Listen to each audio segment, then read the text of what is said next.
Yes, I'm Taylor Hackford. I'm on the board of the Franco-American Cultural Fund. And all I got to say is one thing. I mean, you see the brilliance on the screen. The great thing about this is called cinema, and AI will never be able to do it. Ever.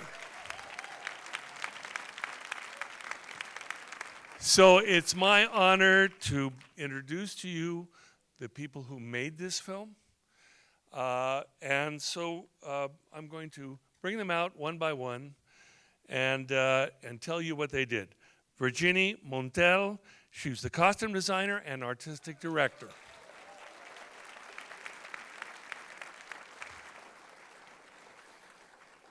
Clément Ducol, who's the composer, and his partner, Camille. We're very lucky to have Camille, great musicians, and she's a great pop star in France. And this is someone from the United States, Selena Gomez.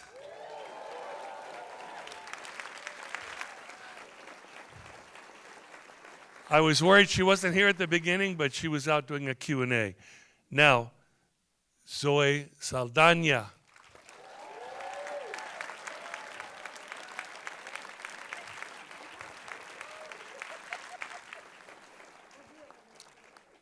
Karla, Sofía, Gascón.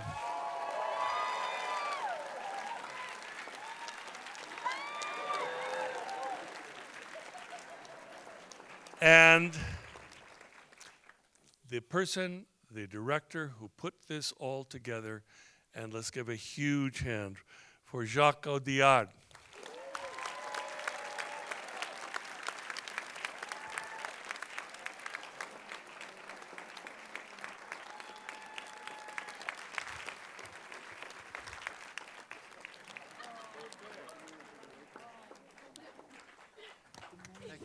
Of course. Now, we're going to start. We have a short amount of time. I mean, I could be going on all night here because, as you saw, there is brilliance on the screen.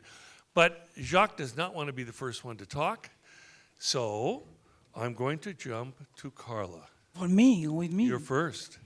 And I want to know, because it's such an extraordinary performance. You're playing two people, and they are totally, completely different.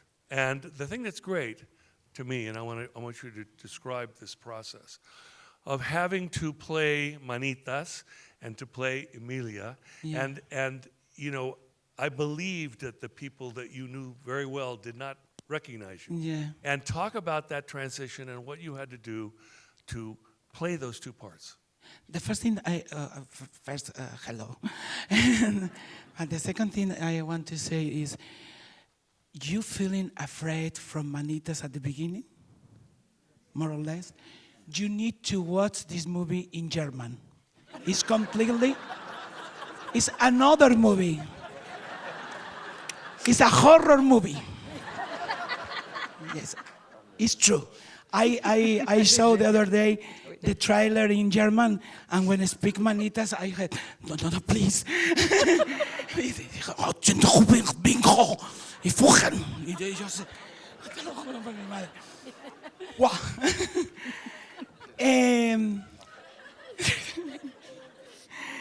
Para mí ha sido no.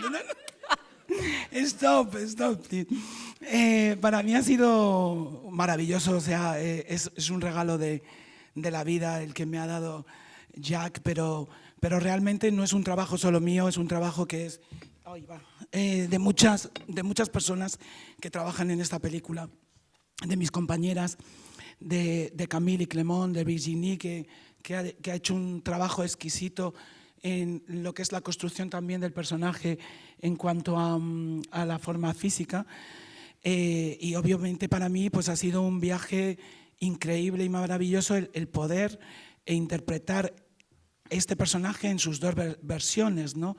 Porque al principio este señor no quería que lo hiciera yo, no quería que hiciera yo los dos personajes. Well, for me, this has been a wonderful experience. It's a gift from life, thanks to Jacques. But this work is possible not just because of me, but also it's a whole team of people that work behind the scenes, and also my colleagues here, Camille, Clément, Virginie, who did an exquisite job with the physical construction of this character. And it was a wonderful journey for me to be able to play these two different roles, because, by the way, these gentlemen right here didn't want me to play them both. Y obviamente pues ha habido muchísimo trabajo, pues tanto por la voz, porque no es mi voz. Al final yo tuve que cambiar la voz para Manitas y para Emilia en dos. Uno es más grave, otra es más fina, de movimiento, de baile, de canto, etcétera, etcétera. Ha sido muchísimo trabajo en el que he tenido ayuda de muchos profesores y de mucha gente. Pero, y además creo que es de verdad un personaje de esos que no se encuentra fácilmente en el cine ni en ningún sitio. Pero estaba reflexionando hoy sobre una cosa que llevo dándole vueltas toda esta semana, porque fui a México y alguien me dijo: deberían nominarte también en la categoría de mejor actor. Y le miré y le dije: ¿y si hago de vampira me nominan también en la categoría de monstruo o cómo? Digo, entonces, a ver si nos centramos un poco de qué va la historia. Well, obviously, it is quite a bit of work, doing a voice work, because I had to change my range, deeper for Manitas and high register for Emilia. But it was also work with movement, dance, singing, and it was also thanks to the collaboration with many teachers. And I feel like this is a character that is not easy to find in the movies or pretty much anywhere. But actually, I've been reflecting upon something that happened recently. I was just in Mexico, and I was told, like, hey, you should be nominated as Best Actor to Best Male Actor. And I said, so what, if I play a vampire, am I going to be nominated as Best Monster? And it's better that they speak other people. I want to move to Zoe. Zoe, your performance was so amazing, fierce from the very beginning.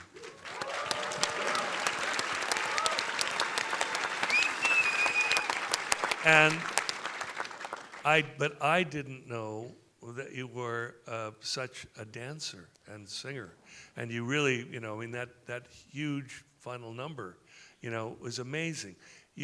Let's talk a little bit about your collaborators, because we'll talk about the music in a second, but there had to have been a fantastic collaborator in the choreographer. Yes, and he's not here today. Damien Jallet was. I feel like it's the Jacques had assembled, a group of Avengers. I mean, no pun intended, of individuals that are masters in their own field. When it comes to music and composition, Clément and Camille are just masters in what they do. His collaboration with Virginie when it comes to art direction and costumes is just incredible and prolific. And Damien is a master in his own very right as one of the top choreographers globally, who not only does tours for Madonna, but he's also then choreographing, for companies in Japan. And Jacques had, partnered with him. By the time I came on board, I think that the fact that I had a dancer background enticed them, maybe it got me the part, so good, because then that means I had to bring in the acting chops, I guess. It was an opportunity for me to reconnect with a part of me that I had so long, forgotten and left behind. I danced for the first part of my life, and it was something that was medicinal to my spirit. After losing a parent at 9 years old, like, dance became this thing, this refuge that I would go to. And at first it was 1 hour a day, then it was 6 hours a day. And then all of a sudden, in a compilation of like 10, 11 years, after reading Maxwell Gladwell's book, I was like, oh my God, I mastered something. Even though I didn't pursue it professionally, I had mastered it, but then I left it behind. I was able to use those skills and transition into acting and go to space and do amazing things there as playing, blue and green aliens, and I'm very grateful for. And but later on in my life, as people often feel, you feel stuck, you feel stunted, you feel like, okay, what's next? What is it? What is my next challenge? How am I going to evolve from this? And my evolution was a desire to reconnect. And I'm just, Jacques wasn't in my bucket list. He was in my bucket list of filmmakers to work with. That was never going to happen. So this opportunity for it to be in the form of EMILIA Pérez and Rita, to be this this Jiminy Cricket, even though she's not the voice of reason for Emilia, she tries to be, but in the end, she wants her own transition, she wants her own disappearance, and she's willing to go to great lengths to achieve it, gave me the opportunity to sort of find where Rita lives in the real world and where Rita disconnects from the real world and is completely insane in her own right. And she's outspoken and she's outraged. And it's through those breaths of song and dance that I was able to sort of find that freedom for Rita. And then there was that sort of realization, oh my God, like, I feel that way sometimes in my life. So there was parts of me that I was able to then, communicate to Rita, and then I'll stop talking, just like, Karla was saying, because I can go on and on. So. Fabulous. I mean, Selena, I'm going to you next. I wasn't surprised that, your musical talent. We know that. But what was stunning was your acting. And the thing that was astounding was the fact that you obviously were expressing the kind of pain, as you were a mother, you had all those things, but the moments where you kind of laid it bare, that process, I mean, talking to your aunt and your husband, extraordinary stuff. And, just that process of why you came to this, how you met Jacques, and why this role appeared and appealed to you. Well, I first I'll say I'm so grateful that Jacques gave me the opportunity to portray Jessi and collaborate with me.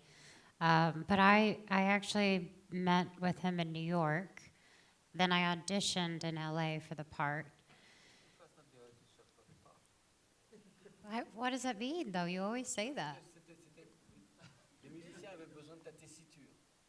Yeah, I don't speak The musicians French. wanted to hear your I love vocal you. range. Tell me what happened. Non, c'était pas, chérie, c'était pas une audition. It was not an audition. Tu étais déjà engagée. What does that mean? You étais were déjà already engagée. hired. Déjà, je t'aimais. I already loved you at that point. Non, c'était pour les musiciens. It was for the musicians. It was our audition.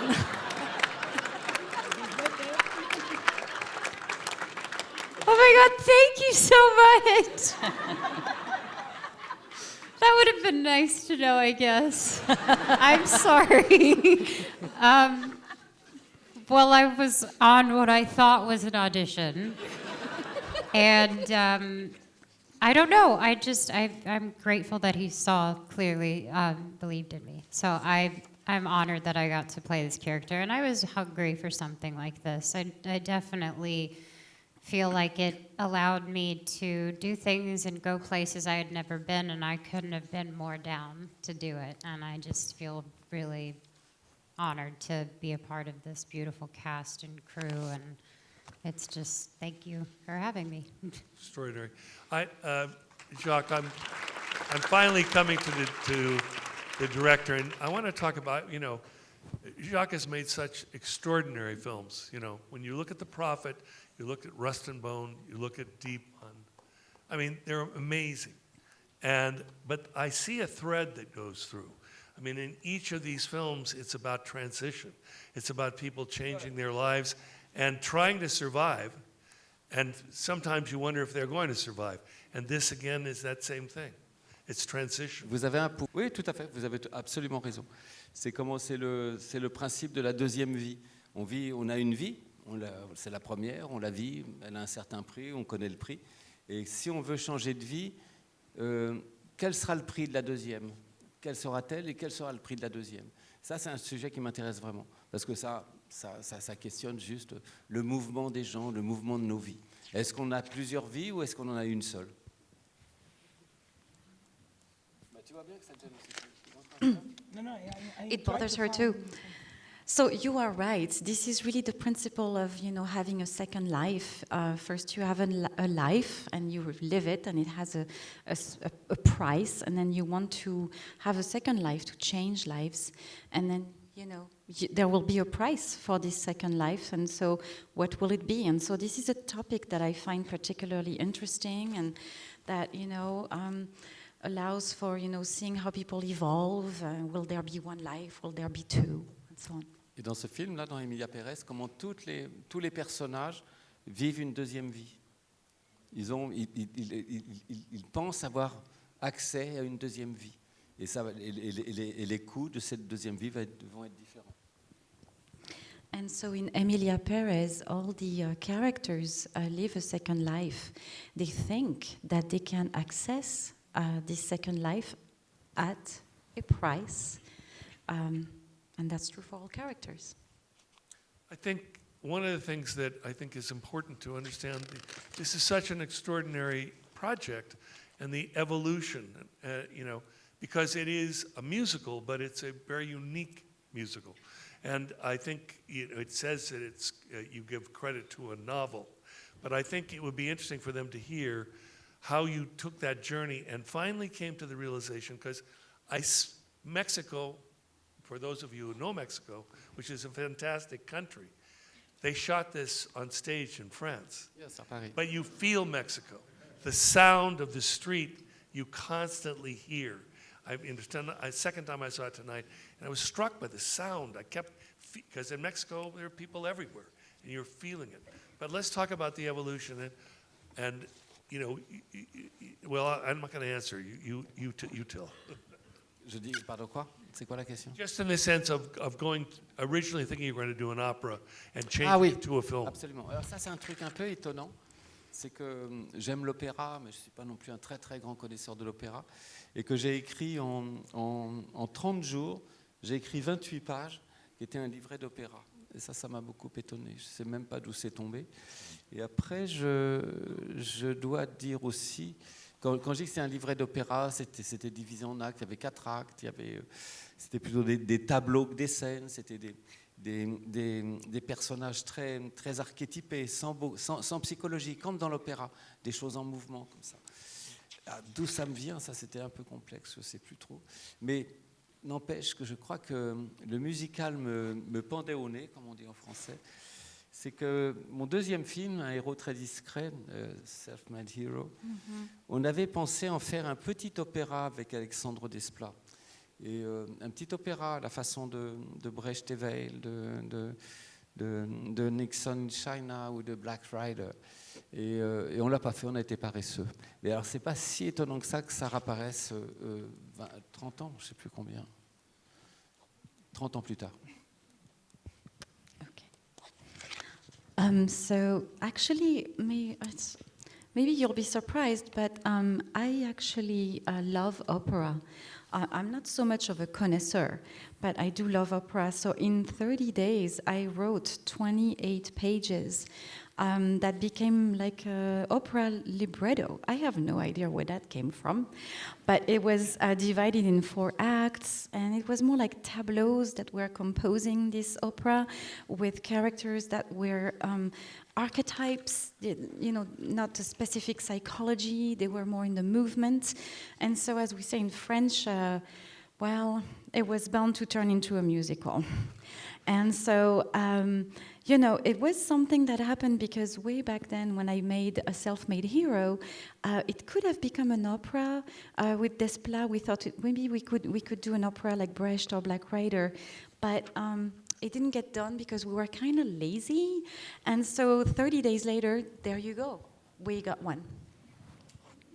Let me jump, since we were talking about music, to the composers, Camille and Clément. The thing that's extraordinary is that they're French, they don't speak Spanish, but these songs Sí, are in señor. Spanish. And they're fantastic. We want to talk about that process of collaboration with Jacques and how that came about, because he's saying that he's doing a musical, but what happens with those songs, it pushes the character forward, the exposition forward. You don't have to say it all in the words, you're saying it in the songs. Can you talk about that collaboration? Yeah, it was a long journey, almost 5 years actually. Jacques wanted us to be involved from the very beginning of the script's construction. So we were stuck in the Périgord, southwest of France. And in the morning, we'd sit around the table with Jacques and Thomas Bidguin, his collaborator, just reading the treatment. It was a kind of 20 pages novel kind of things. And just pointing out the scenes that could be used for a song. In the afternoon, we'd go to the studio with Camille to write the music, and at the end of the day, Jacques and Thomas would come to listen to the music. And there was a kind of jubilation because songs are a catalyst for emotions, for narrative process, and a sort of accelerator that can made it possible to throw away dozens of pages of script. So sometimes it was nice. And in the evenings we watched musicals and had parties sometimes to strengthen the bonds between us. And yeah, the songs and the music are woven together with the script, the story, the characters. Every character sings for a different reason. That's what I like about it. I mean, as Jacques was quoting the other day, tough guys don't dance, and tough guys don't sing. And Emilia sings for the first time for Rita. And then she has kind of she changes voice in the other direction. She becomes a singer. Rita sings for another reason. She wants to tell the truth about her country, about how she feels about justice. And she cannot say all that loud because her life, which is also at jeopardy, would be even more threatened. And she has a very, we really wanted her singing to be very sharp and precise because her character is a perfectionist. Her character is very precise. She's a lawyer. Jessi sings for another reason. She sings because she wants to go out of the cage. And she gets out of the cage. After Bienvenida and Mi Camino, she's not the girl singing in the box. She's not the pop singer. She's a woman who's alive and who's along. She sings along the song when she's free. It works. It really works. Virginie, I completely understand your title as costume designer, but I want you to define what artistic director is. Long question. We thought it was quite American, but we realized it's not. So maybe we invited something working since a long time with Jacques, and looking at the costume, like more than costume characters, and then more than characters, maybe where they live or how they can live, or how we can find the stylization of the project, and especially in Emilia, because it's a very stylism project with all in a stage, so all to create. And it opens maybe also a coherence in between all of us. And yes, maybe also, first it was an opera, and then we wondered if we wanted to shoot in Mexico, so we went to Mexico, and then finally in suburbs of Paris. So maybe it's also a kind of memory that the story goes on, and we pass by all the stage and know where build this, or to not know, but try to find the right way. I think that, and I'm going to come back to, I'm going to open it up here so we have a little bit of a dialogue. But Karla, with Jacques, and I've heard this from many of you in interviews, he's constantly challenging. He has to have an intimacy with each actor. And how did you end up by allowing and trusting him to get that intimate? I mean, he had to reach out and express to you what he wanted. But at the same time, it seems to me that he was also trusting that you were going to discover this character, bring something out of yourself that you'd lived into this character. Can you talk about that? No, creo que es una persona que es muy abierta a escuchar a las personas que tiene alrededor. Es una persona que no se casa con sus propias ideas, que intenta siempre recoger lo mejor de todos nosotros que estamos alrededor, y en mi caso pues ha sido lo mismo. Yo me siento muy feliz de que en este proceso me haya dejado colaborar en la parte que me tocaba. Yo quería colaborar en muchas más cosas, pero a veces ya me decía, ya tampoco hace falta que colabores tanto. porque yo me metía algunas veces hasta en la cocina, le decía a veces, digo, este es el póster que tenemos que poner en la película, este es el póster, y me decía, ¿quieres dirigirla tú? Déjame en paz ya. Entonces, ha sido un proceso muy hermoso, porque al final, Jacques y yo sí tenemos una cosa en común, creo, poca cosa, pero en común tenemos que sentimos una pasión muy grande por lo que estamos haciendo.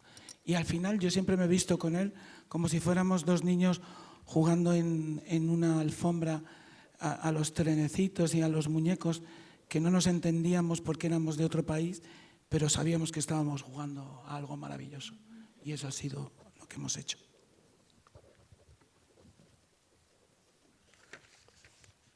Well, Jacques is the most intelligent director in the world, so that was easy.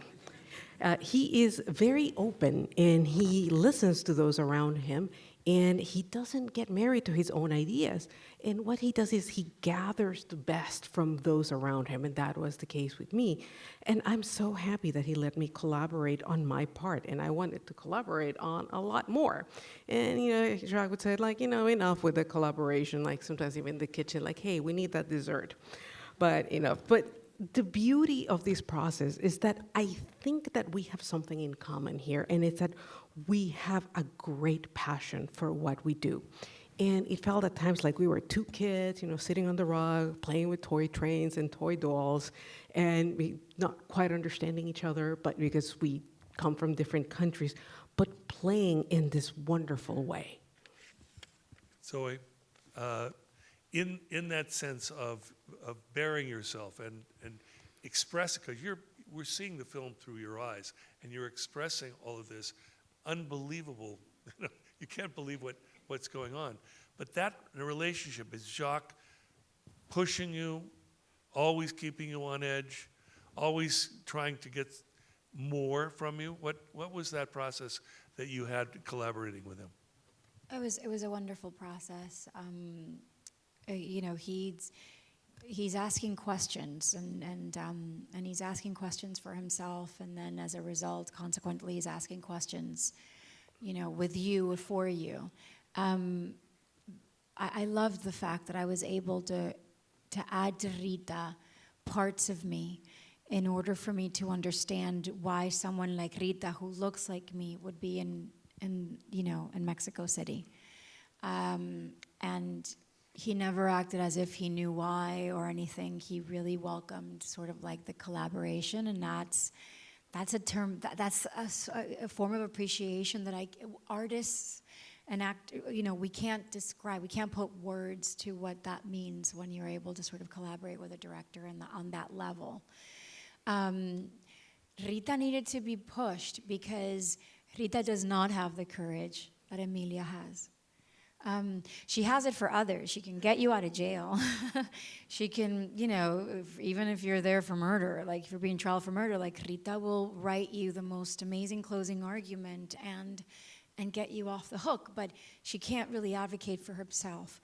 But she's desperate. And understanding that space that she was in, I needed to feel that. I didn't need to think about it, because if I thought about it, I would separate myself from Rita.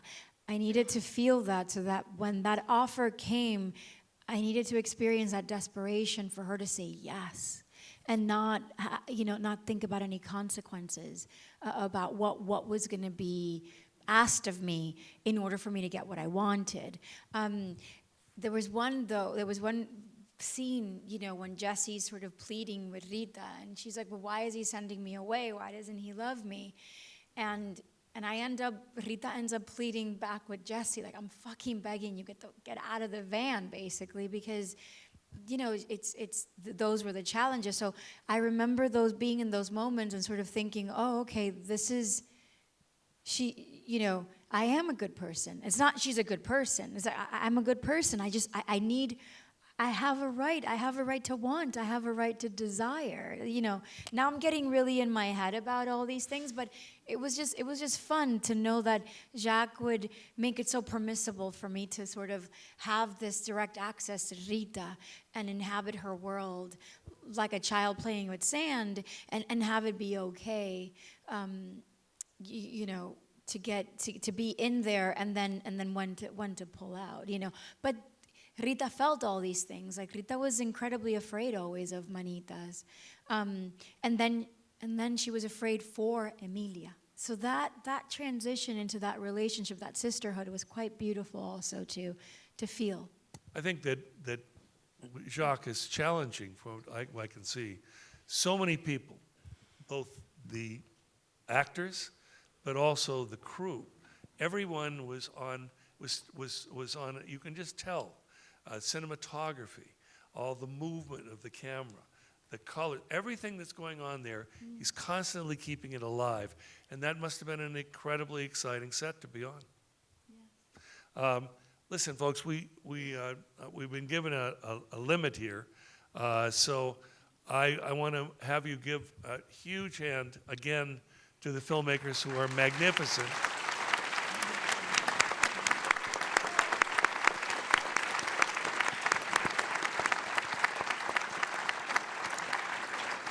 We were just 1 second before everybody leaves, and I know you've been here a long time, but there's one last thing that's going to be very special. So hold on 1 second. Just got to say, we were really privileged to experience this film tonight. It'll stay with you, believe me. And anyway, it was phenomenal to be able to have it here at the festival. So thank you so much. Thank you.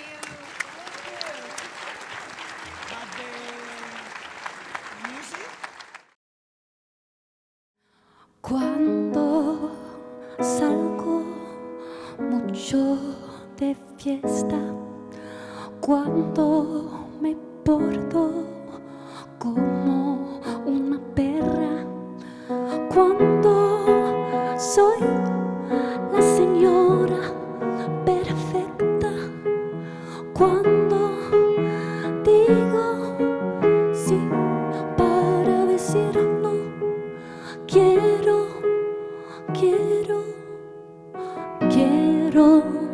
quererme a mí misma, querer así mi vida, querer así lo que siento. Quiero quererme a mí misma, quererme así toda, quererme así como soy.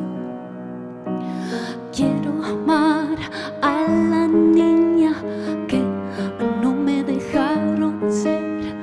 Quiero amar a la abuela en la que a lo mejor me voy a volver. Quiero amarme cada día, cada hora, cada segundo. Eso me basta, eso es ser una mujer. No quiero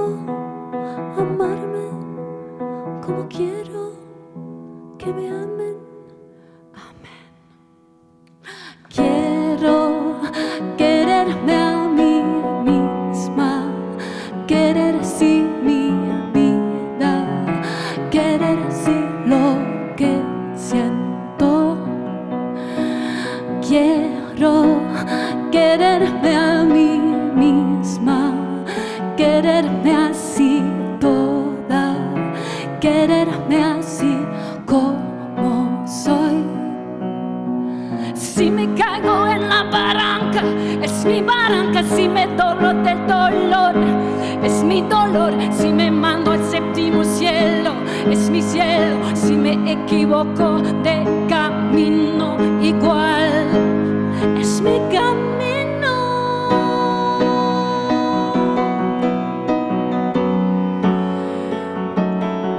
Es mi camino. Mi camino. Es mi camino.